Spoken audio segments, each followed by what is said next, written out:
Ocarina of Time is arguably the most important Zelda game in the entire series, as it took the foundations that A Link to the Past laid out and expanded them in the most impactful way in the first 3D experience. This game alone inspired the creation of several games, both in and outside of the franchise. Games like Wind Waker and Twilight Princess heavily followed the 3D Zelda formula that Ocarina of Time established, and it has been cited before that the Soulsborne games were in part inspired by Ocarina of Time, at least just a little bit.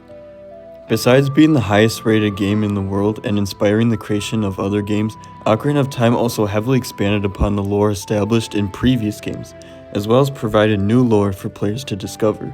Before delving into the lore, I do want to point out that there are two versions of the game, those being the N64 and 3DS versions.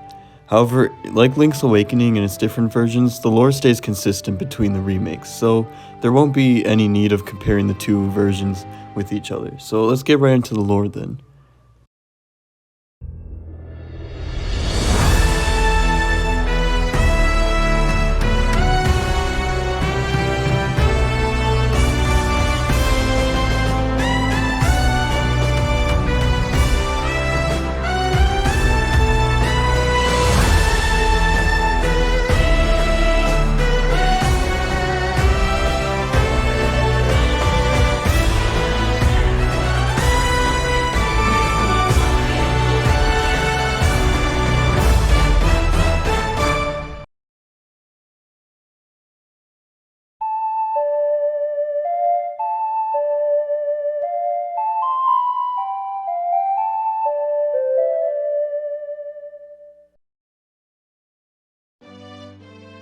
The game begins with the Great Deku Tree speaking to a fairy sprite named Navi.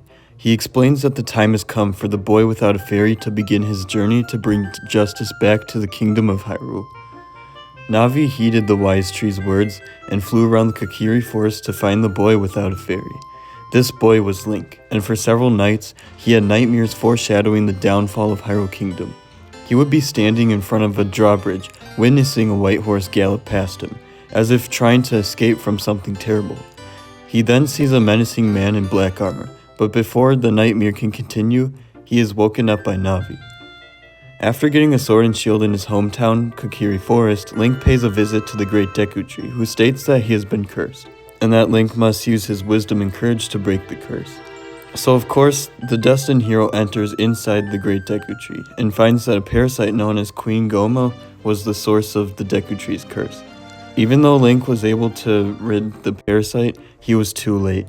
The Great Deku Tree was going to die soon, but before passing, he told Link the story of the Triforce. Before time began, before spirits and life existed, 3 golden goddesses descended upon the chaos that was Hyrule. Din, the goddess of power, Nehru, the goddess of wisdom, Furor, the goddess of courage. Din, with her strong flaming arms, cultivated the land and created the red earth. Nehru, she poured her wisdom onto the earth and gave the spirit of law to the world. And Furor, with her rich soul, produced all life forms who would uphold the law. The 3 goddesses, their labors completed, departed for the heavens. Golden sacred triangles remained at the point where the goddesses left the world, and since then the sacred triangles have become the basis of our world's providence. And the resting place of the triangles has become the Sacred Realm. After the Great Deku Tree explained this tale to Link, he relayed one final warning to the destined hero, to never let the evil desert man in black armor enter the Sacred Realm and lay his hands on the Triforce. For it was this man, with his evil heart, who cursed the Deku Tree in his search for the entrance to the Sacred Realm. In his dying breath, the Deku Tree instructed Link to go to Hyrule Castle and meet with Princess Zelda, and thus Link begins his long journey to stop the evil man from his evil doings. After running through the open Hyrule field, Link enters Hyrule Castle town, a crowded, busy town full of several Hylians. In the town, we can learn some small bits of important lore. A woman in the town tells Link about how legends say that the Temple of Time is the entrance to the Sacred Realm. A man standing on a balcony explains that Hylians have big ears in order to hear the voices of the gods, but he unfortunately could not hear them. Once Link is done visiting with the people of Castletown, he sneaks past all of the guards to meet with Princess Zelda, who seemed very happy to see Link. She explained that she had dreams of black clouds surrounding the kingdom, but within the darkness, a green light shone through to repel the darkness. She believed that the green light in her dreams represented Link, and that the dark clouds represented the desert man in black armor, which Zelda stated was named Ganondorf. If that sounds familiar from a previous game we covered, good. We'll get to that later in this video. But at this time, the Gerudo King was swearing fealty to the King of Hyrule to earn his respect. But Zelda could see through this deception. He only wanted to swear fealty in order to gain access to areas belonging to the royal family, such as the Temple of Time, which, as Ganondorf probably found out at some point, is said to be the entrance to the Sacred Realm. Princess Zelda even elaborates on this legend, as she explains that the Golden Goddesses hid the Triforce, quote-unquote, somewhere in Hyrule. She states how the Triforce has the ability to grant the wishes of whoever lays their hands on it. If that someone has a pure, righteous heart, their wish will bring prosperity to Hyrule. But if that someone has an evil heart, the world will be consumed by hatred. To protect the sacred artifact from evil, the ancient sages built the Temple of Time and locked the entrance to the Sacred Realm behind a sealed door. This door could only be opened by someone who wields all 3 spiritual stones and plays the Song of Time on the royal family's Ocarina of Time, which Zelda currently has. All Link needed to do now is collect the remaining 2 spiritual stones from Death Mountain and Zora's Domain, and once they were all collected, Link and Zelda would enter the Sacred Realm and get the Triforce before Ganondorf in order to put an end to his evil schemes. After being given a letter to prove his connections to the royal family and the royal family's melody taught to him by Zelda's protector Impa, Link continues his adventure and sets out to find the missing spiritual stones. While visiting Death Mountain, the home of the Gorons, and Zora's Domain, the home of the Zora, Link learns what Ganondorf has been up to lately. Like how Ganondorf poisoned the Great Deku Tree to get the Kokiri Emerald, he also attempted to take the stones from the other regions as well. For example, he encountered the Gorons and demanded that they give him the Goron's Ruby. When the Gorons refused, Ganondorf blocked off Dodongo's cavern, the source of the Goron's food supply. In Zora's Domain, Ganondorf put the parasite Baronade inside Lord Jabu Jabu, the guardian deity of the domain. This caused him to become extremely ill and swallow Princess Ruta. Despite Ganondorf's efforts to collect the spiritual stones, Link was able to save both the Gorons and the Zora, earning their respect and spiritual stones. As Link began making his way back to Hyrule Castle, the exact event from his past nightmares finally played out. Impa and Zelda were escaping the castle on a white stallion, and not far behind them was Ganondorf. The Gerudo King demanded that Link tell him where Zelda went, but Link wouldn't abide. He stepped back and drew out his blade. Despite this brave move, Ganondorf shot a magic orb at Link, knocking our hero to the ground. Then Ganondorf rode off into Hyrule Field, searching for the princess. During Zelda's escape, she threw the Ocarina of Time into the moat, hoping that Link would find it. When Link picks up the Ocarina, he receives a telepathic message from Zelda, who teaches him the Song of Time. On Link's way to the Temple of Time, we can learn about what exactly took place at Hyrule Castle. In a back alley of Castletown, Link can speak to an injured guard. The guard explains that Ganondorf betrayed the king. Impa had sensed the danger and took Zelda with her to make an escape. The guard attempted to stop Ganondorf's men from chasing the princess, but it was no use. The guard ended up passing away from his injuries in front of Link. Before anything worse could happen, Link rushed to the Temple of Time with all the necessary items to open the entrance to the Sacred Realm. When Link played the Song of Time, the Door of Time opened up, and on the other side sat the legendary Master Sword. When Link pulled the Master Sword out of its pedestal, he was engulfed by a blue light and vanished from the temple. However, standing behind him was Ganondorf. The Gerudo King knew that Link had access to the Sacred Realm during their encounter outside the castle gates, so he followed the hero into the Temple of Time. So along with Link, Ganondorf entered the blue light, and thus gained access to the Sacred Realm.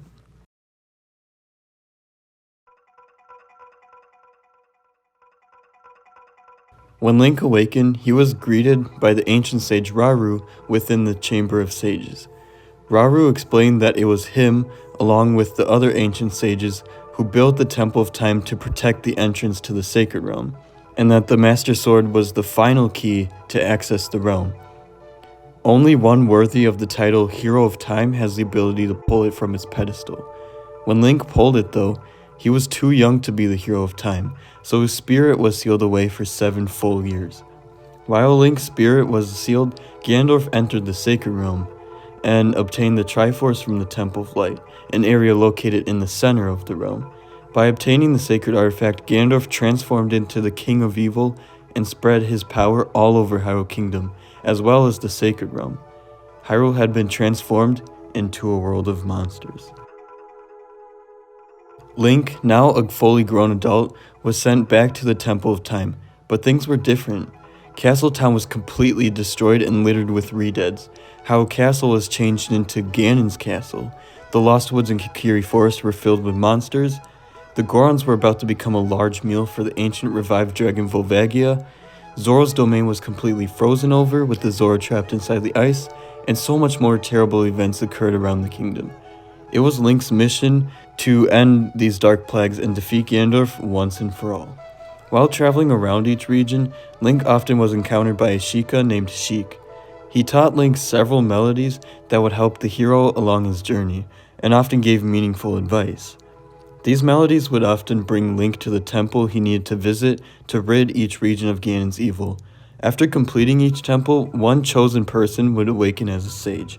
Saria became the Sage of Forest, Darunia became the Sage of Fire, Ruto became the Sage of Water, Impa became the Sage of Shadow, and Naboro, a Gerudo thief who opposed Ganondorf, became the Sage of Spirit. The most important revelation made was when Link completed the Forest Temple. He was brought back in front of the deceased Great Deku Tree, but now something new has arrived. Because Ganon's evil power was out of the forest now, a new Deku Tree began to grow. This was the Great Deku Tree Sprout, and he revealed that Link was not a Kokiri, but rather a Hylian. Some time ago, before the King of Hyrule unified this country, there was a fierce war in our world. One day, to escape from the fires of the war, a Hylian mother and her baby boy entered the Forbidden Forest. This woman was Link's mother, who was gravely injured from the enemy. Before she passed away, she entrusted Link to the Great Deku Tree, who would raise Link as a Kokiri boy. Since Link's arrival, the Deku Tree sensed that Link was special, a child of destiny who would bring peace back to the world. What the Deku Tree Sprout told us is all we can really find out about this fierce war, but luckily there are some small details throughout the game that can tell us more about the war. For example, when Link enters the Shadow Temple near Kakariko Village and listens to the skulls within the walls, they speak of a small bit of history. Shadow Temple. Here is gathered Hyrule's bloody history of greed and hatred. The era of history described is most likely the fierce war described by the Deku Tree Sprout. The Shadow Temple was home to several torture devices, some still covered in blood to this day. The temple was also run by the members of the Sheikah tribe, who, as Impa states in-game, served the royal family of Hyrule from generation to generation. That means that the Shadow Temple, which served as a torture chamber during the Fierce War, actually has dark connections to the royal family of Hyrule. This is definitely an important piece of history, which we'll talk about more soon in the timeline section of the video. But anyway, once Link had freed all of the regions from Ganon's evil power and awakened a new set of sages, it was time for him to defeat the evil king once and for all. But before he headed for Ganon's castle, he needed to speak to Sheik one last time. Sheik explained that there was another unknown legend regarding the Triforce passed down by the Sheikah tribe. Though the legend repeats a lot of what we already know, like the resting place of the Triforce and how it reflects the heart of the obtainer, this legend also introduces a core principle regarding the Triforce. This sacred artifact is actually a balance of the 3 forces of the goddesses: power, wisdom, and courage. If the heart of one who holds the Triforce has all 3 of those forces balanced, that person will be given the true force to govern all. But if the person is unbalanced in the forces, they will only get one piece of the Triforce, the piece that reflects the force they are the strongest in. This is what occurred when Ganondorf obtained the Triforce. Since he only believed in power the most, he was only given the Triforce of Power, but the other 2 pieces, the Triforce of Wisdom and Courage, were brought to 2 chosen wielders who would then have the marks of that Triforce piece on the backs of their hand. The Triforce of Courage was brought to Link, and the Triforce of Wisdom was brought to Sheik, who was soon revealed to be Princess Zelda in disguise. Legends say that once the Triforce splits into 3 pieces, the only way to acquire the true force is if all 3 pieces are brought back together, and one of the wielders is able to acquire the 2 remaining pieces. Since Ganondorf only has the Triforce of Power, his ultimate goal is to acquire the 2 missing pieces to gain the true force. And once he does, Ganon will have the power to take over the entire world. Link and Zelda begin planning on how to defeat Ganondorf, and after Zelda gives Link the light arrows, she is captured by Ganondorf. Link bravely makes his way into Ganon's castle, and after breaking all of the barriers surrounding the tower, climbs his way to where Ganondorf is waiting. When Link arrives on the top floor, he finds Ganondorf playing his theme song on the organ. When he senses Link's presence, Ganon stops playing and demands that the 2 Triforce pieces return to him. This is then what starts the final battle. Ganondorf uses his magic to float around the center of the room, and throws his magic orbs at Link. When these orbs are deflected by Link's sword, and Ganondorf gets hit by one of them, Link is able to shoot a light arrow at the Evil King, making him vulnerable for attacks.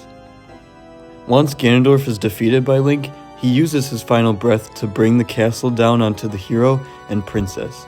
Link and Zelda quickly escape the castle, which Ganon causes to completely crumble into a state of ruin. This isn't the end, however, as Ganondorf uses the Triforce of Power to transform into a beast form, Ganon. Fire surrounds the castle ruins, and the Master Sword is knocked out of Link's hand. Our hero battles the beast in this dark, stormy atmosphere, and is eventually able to get his sword back. Once Link delivers his final blow in Ganon's skull, the sages seal him away within the Sacred Realm. This process seems to revert Ganon back to his original Gerudo form, and before falling into the White Void, Ganondorf vows that someday when the seal is broken, he will return to exterminate Link and Zelda's descendants. In the final part of Link's adventure, he gives the Ocarina of Time back to Zelda, who then uses the instrument to send Link back to his time. When he is back to his child form in the Temple of Time, Navi leaves without saying goodbye, and Link then heads to the castle courtyard to meet up with Zelda. In the adult era that continues though, the people of Hyrule all gather at Lon Lon Ranch to celebrate Ganondorf's defeat, and that marks the end of Ocarina of Time. The game does have its own manual, but its lore section doesn't shine light on anything new we haven't already covered. It just goes over the creation story and the prologue of the game. So we'll just move on then from the lore section of the video.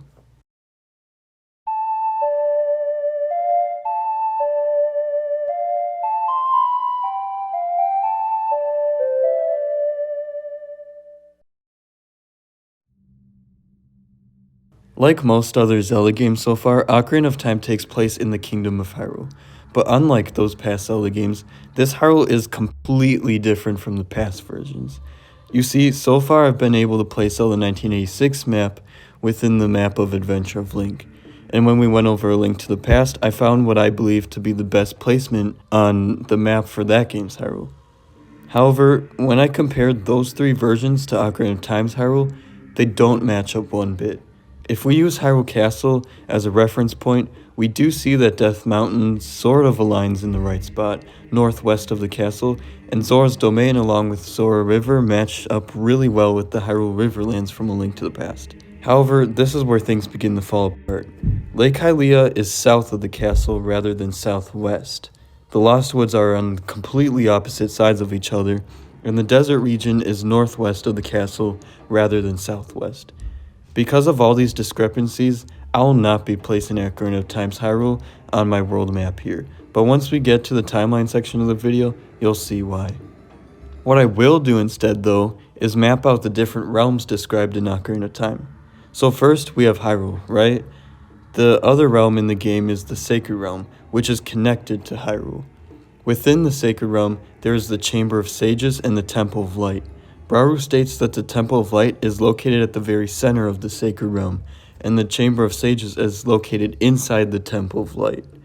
The Temple of Light is where the Triforce was located, and the Chamber of Sages is where Link's spirit was sealed for 7 years. This diagram I created here should provide a good layout of Hyrule and the Sacred Realm in case that explanation confused you a bit.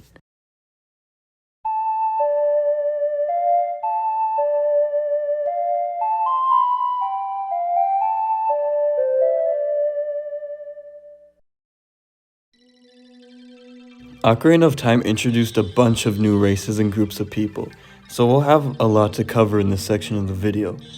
So first of all, we have Link, who was born as a Hylian right before or during the Fierce War, also known as the Hyrulean Civil War. He was brought to Kokiri Forest as a baby and raised as a Kokiri boy.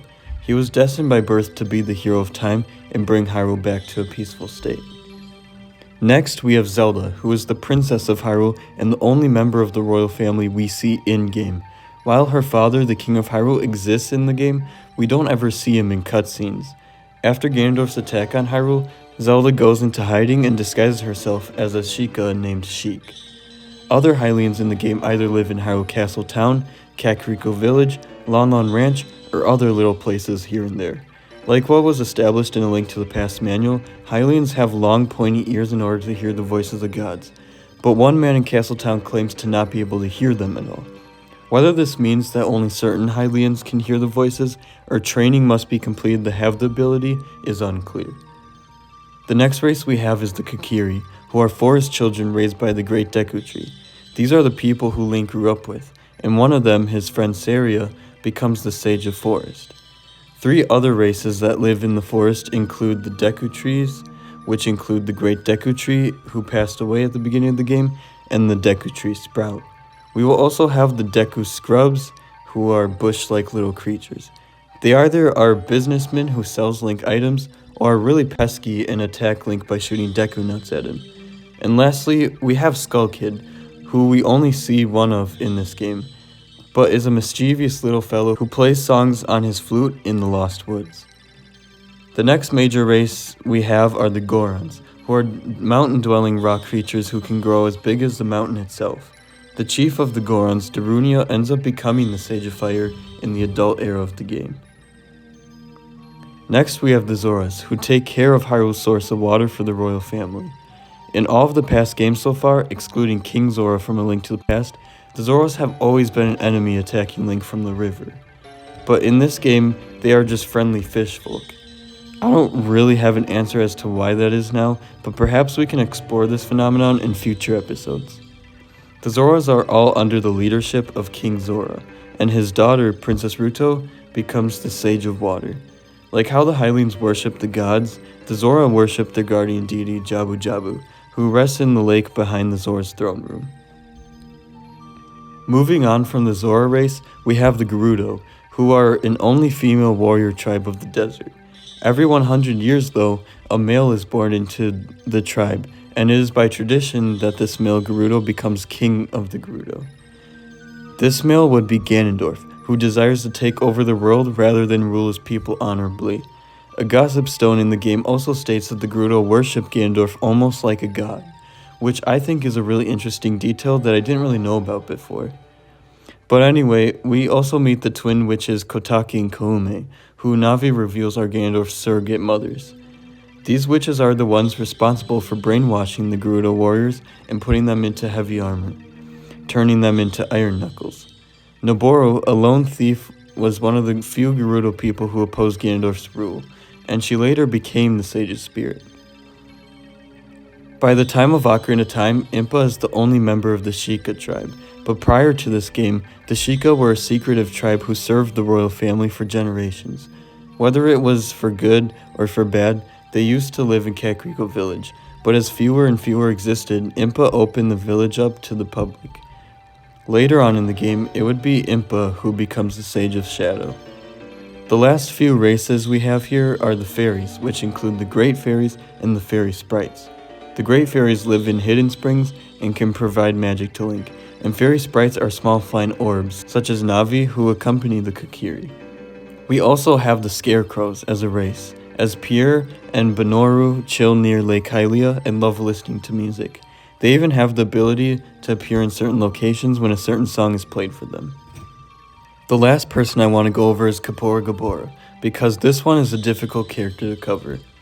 Besides being in the way and angering a generation of gamers, this owl acts as a guide for Link. But there are also small nods to him being the Sage Rauru.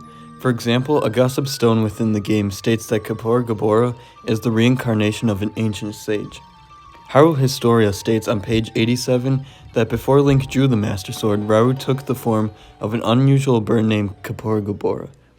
But like I stated in the introduction video of the Rebuild Timeline series, I'm not using this book because it puts lore together based on Nintendo's version of the timeline. But thankfully, we don't need to use the book, as I don't believe Rauru and the owl are the same being. When we met Kaporagabora for the last time in the Spirit Temple, he makes a very unusual remark. Even I thought that the tales of a boy who could travel back and forth through time is merely a legend.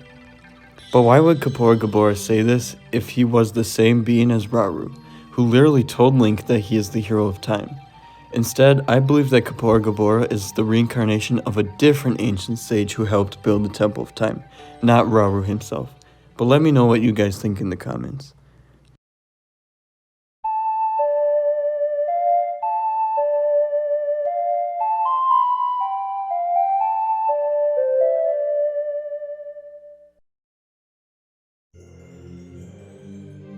And finally, after covering that huge load of lore Ocarina of Time gave us, it is now time to place it on our timeline.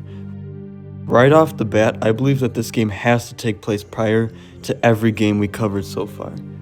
In A Link to the Past manual, we learn that Ganon wasn't always a boar-like beast, but rather a male thief named Ganondorf, who we see in Ocarina of Time.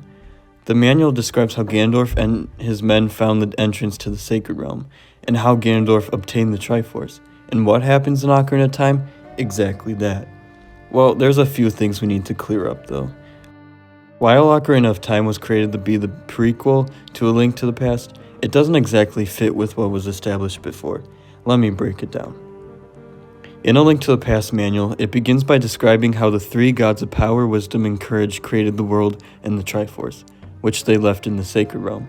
Ocarina of Time elaborates on this tale by giving those gods names, the goddess Din, Nehru, and Farore, so everything checks out for the creation tale. Next in our timeline, we have the era of greed, where people became greedy and killed each other to get information on how to enter the Sacred Realm to get the Triforce. Ocarina of Time describes a fierce war that occurred before the Kingdom of Hyrule was unified, the Hyrulean Civil War. This civil war was so bad that the Hyrulean royal family had the Sheikah torture people within their dungeons. What could they be tortured for? The location of the Triforce, perhaps? That's what I believe anyway, so the Hyrulean Civil War is essentially the era of greed. Next, as we explained before, is where Ganondorf and his band of thieves find the entrance to the Sacred Realm. Once they enter the realm, Ganondorf kills all of his men and makes a wish using the Triforce, which then leads into the corruption of the Sacred Realm. In Ocarina of Time, Ganondorf does follow Link into the Temple of Time and enter the Sacred Realm. And while we don't see a band of thieves with him, the Dying Guard states that he tried to stop Ganondorf's men from chasing Princess Zelda and Impa, so it's possible that they later followed Ganondorf into the Sacred Realm. But this is where things really don't match up after. In A Link to the Past manual, it explains how the Triforce could not judge between good and evil, and the possession of the artifact was not limited to just good people. This part is still true, as evil could still use the Triforce, which judged the balance of a person's force rather than plain good or evil. Then the manual states that because of this, the Hylians created the Master Sword to prevent the kidnapping of the Triforce. This would also still make sense, as the Temple of Time was built to protect the Triforce, and the Master Sword was the key to the artifact, so it was most likely built at the same time. However, this is when things don't line up. The manual states that after Ganon obtained the Triforce, the sages looked for a hero who could use the Master Sword against Ganon, but they weren't able to find one. Instead, the sages teamed up with the Knights of Hyrule to defeat Ganon's army and seal the evil king away within the Sacred Realm. See the discrepancy here? In Ocarina of Time, Ganondorf got the Triforce after Link pulled the Master Sword, so the sages, or Rauru at the very least, didn't need to look for a hero. Rauru knew that Link was the hero of time, but was too young to fight Ganondorf, and plus Ganondorf was not sealed within the Sacred Realm until 7 years later. Even if the final battle in Ocarina of Time was supposed to be the imprisoning war, there would still be an issue, because in A Link to the Past, Ganon was sealed with the full Triforce, but Ganondorf was only sealed with the Triforce of Power in Ocarina of Time's ending. So how do we go about placing Ocarina of Time on the timeline? Well, I believe I may have found a solution. For the longest time during my research process, I was trying to connect the imprisoning war to the adult era in Ocarina of Time. But what if the war took place after Ocarina of Time rather than during? Here's what I'm thinking. At the end of Ocarina of Time, the sages seal Ganon away within the Sacred Realm with only the Triforce of Power. Before Ganon falls into the White Void, he states when the seal is broken, he will exterminate Link and Zelda's descendants. Well, what if he does just that? Perhaps sometime a few generations after Ocarina of Time, but before A Link to the Past, the seal to the Sacred Realm is broken, and Ganondorf arrives in Hyrule. He would kill the descendants of Link and Zelda to get the Triforce of Courage and Wisdom, and obtain the True Force, transforming into Ganon once again. The sages would then search for a new hero to wield the Master Sword, but end up sealing Ganon back into the Sacred Realm with the full Triforce, which would then set up the events for A Link to the Past to occur later on in the timeline. I know what you guys might be thinking though. This explanation still disregards some of the explained lore within A Link to the Past manual, like how Ganondorf was sealed in the Sacred Realm right after he got the full Triforce, at the same time when the sages couldn't find a hero to wield the Master Sword. But many times in A Link to the Past, whether it be in-game or in its manual, it is stated how over time, the events of the imprisoning war were obscured or faded with the mists of time.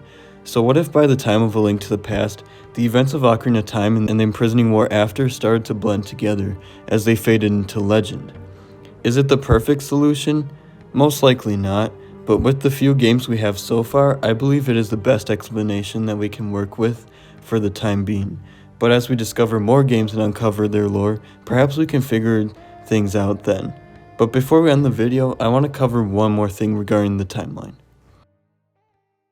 Ocarina of Time was the first game in the series to introduce time travel, which no matter how many times it's used in books, movies, video games, and more media, it always seems to have contradictions or result in paradoxes.